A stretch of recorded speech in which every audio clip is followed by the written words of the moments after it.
Ito po si Coach Henry. Welcome po ito sa ating online chess tutorial class. So ito po yung mga itinuturo natin sa mga batang nag-o-online class. So number 1 po, ang ating pag-aralan ay strategy and tactics.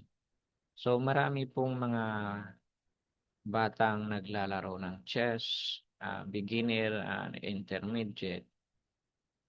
Hindi talaga nila alam kung ano yung strategy and tactics.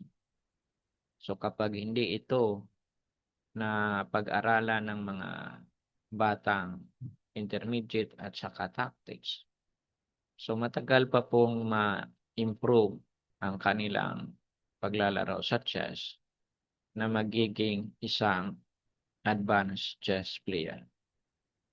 So ang opening ay importante rin. Ang middle game at saka end game ay tatlo pong stages ang chess na dapat pag-aralan ng isang player.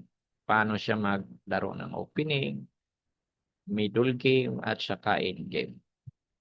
So maraming mga chess player ay nag-aaral ng opening. So yung iba ay dahil mayroon na silang konting experience. So nag-aaral ng opening at saka end game. Pero hindi pa rin yan sapat para maging isang advanced chess player ang level ng paglalaro mo sa chess. Okay, so ano po ang tinatawag na chess strategy? Ang chess strategy ay isang move, isang plan. So dalawa po ang plan dito, long range or short range. So ang plano po sa middle game or ang strategy ng isang player na dapat gagawin sa middle game ay paano atakihin ang king at paano maghanap ng good move or move na mayroong winning material. So doon po magko-concentrate ang isang player. Wala na po siyang ibang hanapin pang move.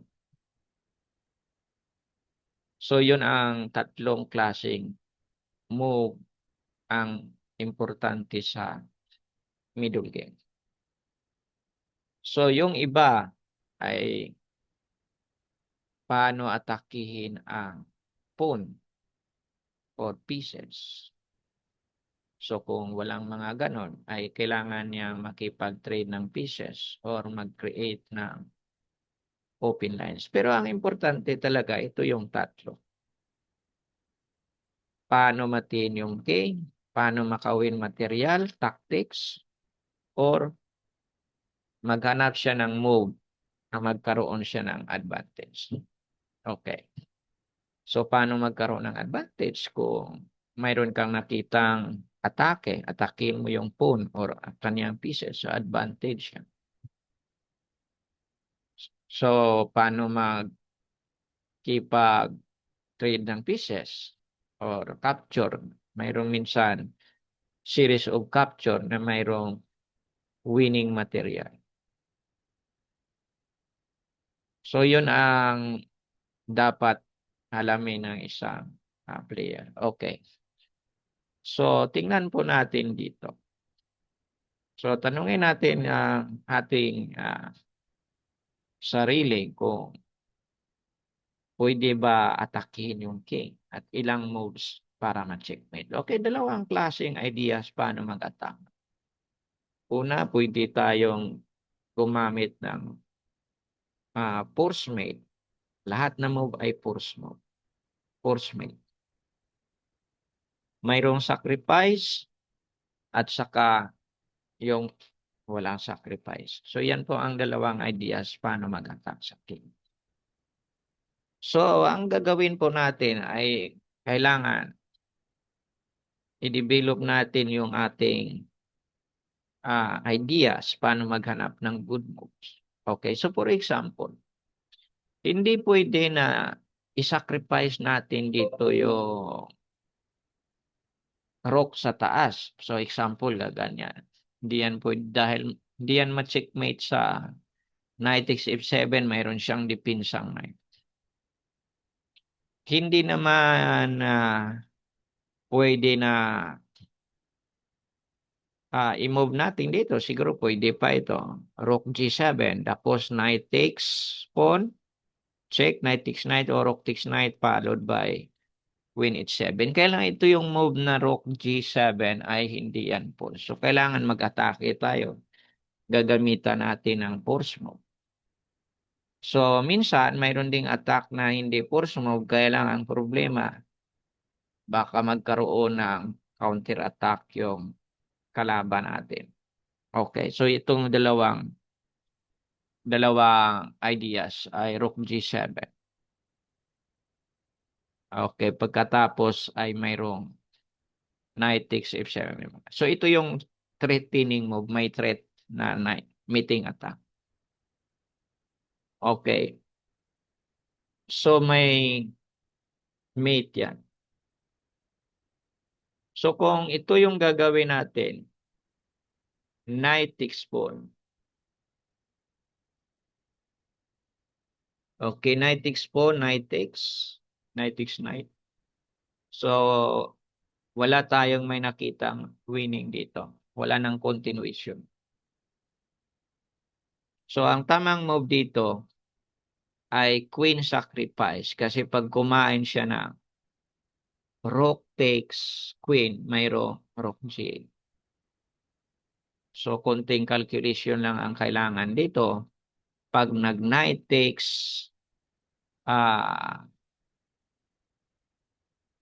knight takes queen, mayroon pong rook sacrifice. Double sacrifice dito, queen at saka. So rook g8, rook takes g8, din knight takes f7. Okay, so ito po yung tamang move. Ay queen, so pag nag-capture siya rook, mayroon pong mate sa taas. Pag kinain ng knight, may rook sacrifice. Tapos mayroong mate sa knight. So yan po ang ideas paano natin atakin yung king. Okay, so ito po yung next na example. Tingnan po natin.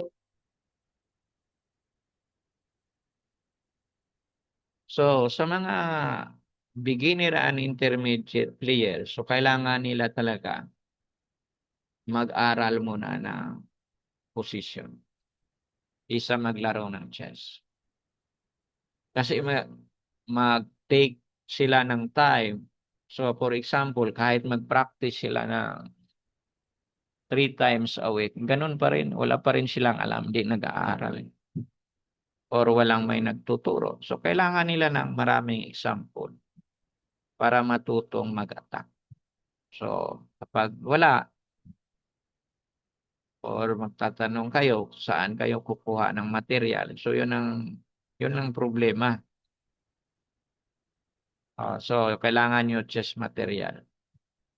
So kung wala kayong may makuha ang example, try nyo mag-research sa internet kung mayroon kayong makita. Okay. So ito po yung position. So ulitin natin, tatlo lang kailangan talaga natin sa paglalaro ng chess pagdating sa middle game. Pag-aralan natin paano ma-mate yung king, tactics, how to win material, or yung paano tayo magkaroon ng advantage. So strategy and tactics lang ang kailangan. So sa mga hindi nakakaalam ng strategy, so yun ang kailangan yung pag-aralan. Okay. So dito hindi siya ma-checkmate dahil mayroong knight. So pag i-sacrifice natin yung knight. Okay. Kakainin ng knight, knight takes knight. So yung problema dito mayroong knight. Okay. So next, kung ma-remove natin yung knight, mayroong chance na makawin ng material or ma-mate yung king. Ano yung ideas? Paano ma-remove ang knight? So, simple lang. Para hindi ma-mate yung king, so kailangan niyang ibigay yung rook niya or rook. Yun ang ideas para hindi siya ma-mate. Kailangan niya dipinsahan yung G6 square. Okay. So, yung tamang move po dito ay G6. Mayroong double attack. Ito gining a timpo para ma-attack natin yung queen. Pagkatapos, kainin natin yung knight. So, yung ginawa ng black ay dipinsahan yung G6 square. Kakainin yung knight. Okay. So, Portia, kainin niya ng rook. Tapos, knight G6.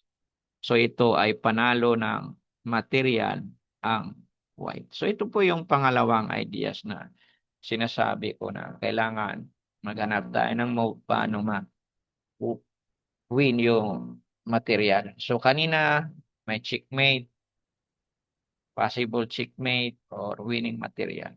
Okay, next.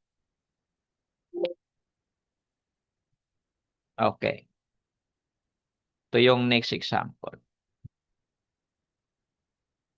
Okay, pag nag-check tayo dito gamit yung knight, so wala rin ito. Okay, so hindi yan ma-mate ang king ng white pag knight yung ginamit natin. Okay, so tingnan natin ang mabuti. Okay. So pag i-trade natin ang rook, check, so cover siya queen. So after pag-cover ng queen, okay, ano yung next? Okay. I-visualize po natin. Pag wala na yung dalawang pawn, ito po yung checkmate. Dito yung queen. Okay. Visualize po natin yung position. Dito yung queen, dito yung knight. Pag wala na yung dalawang pawn. So, checkmate yung kanyang. Okay, so yung gagawin natin ay kainin. So, ito po yung mga ideas na dapat nyong gawin pag naglaro kayo ng chess. Ang strategy dito ay attack sa king. Yun ang strategy.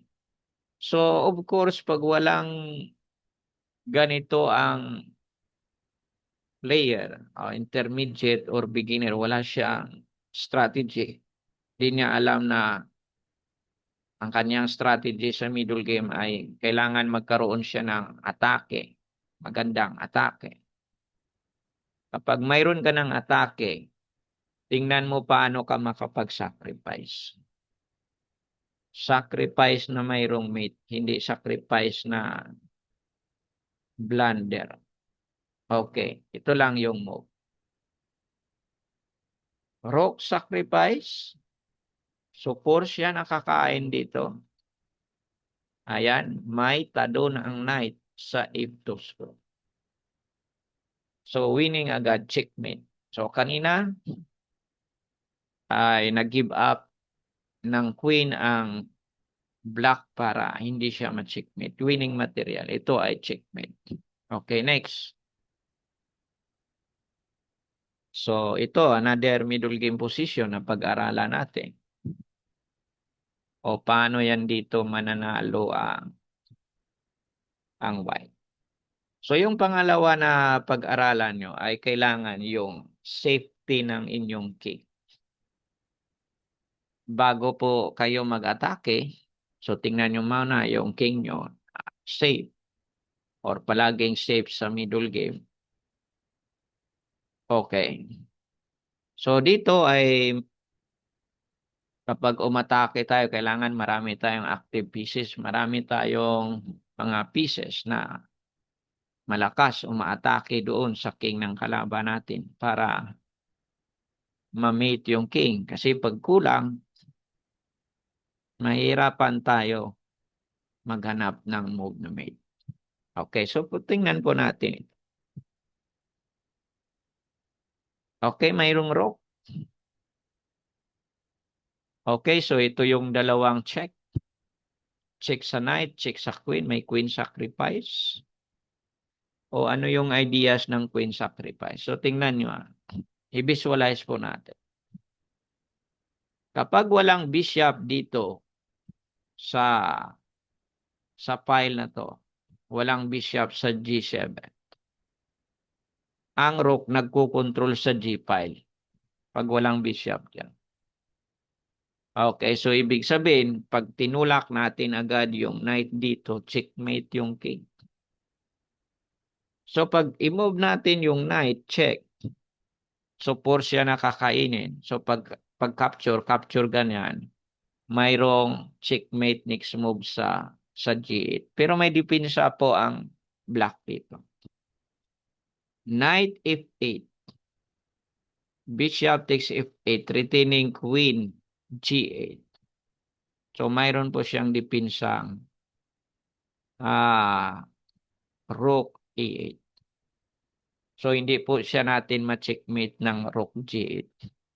Makakapture yung queen.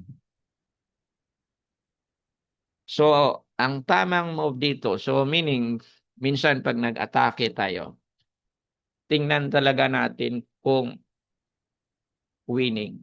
May winning. Pag walang winning talaga, wag nyong i-move.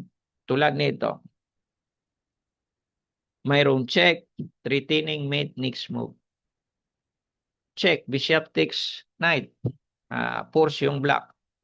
Kasi pag i-move niya yung king h8, yan, mayroong knight d7, capture yung kanyang queen. May discover check. So after knight f8, bishop f8, din queen x f8, retaining mate, next move. May depensa po dito yung black. Dahil ang move na yan ay hindi yan force move. After bishop takes f8, queen takes f8, hindi yun force move. So kailangan ang lahat na move hanggang ma-checkmate yung king, kailangan force move. Okay, ang tamang move dito ay queen sacrifice. Force siya na kainin pagkatapos mayroong knight f8 na checkmate yung kanyang king sa knight at sa rook. So yan po ang mga example na dapat nyong gawin kapag kayo ay naglaro ng chess. Ay paano po ma-attack yung king. Okay, so sa mga gustong mag-aral ng chess, paano maglaro ng middle game, ay mag-message lang po kayo dito or sumali kayo sa ating online class.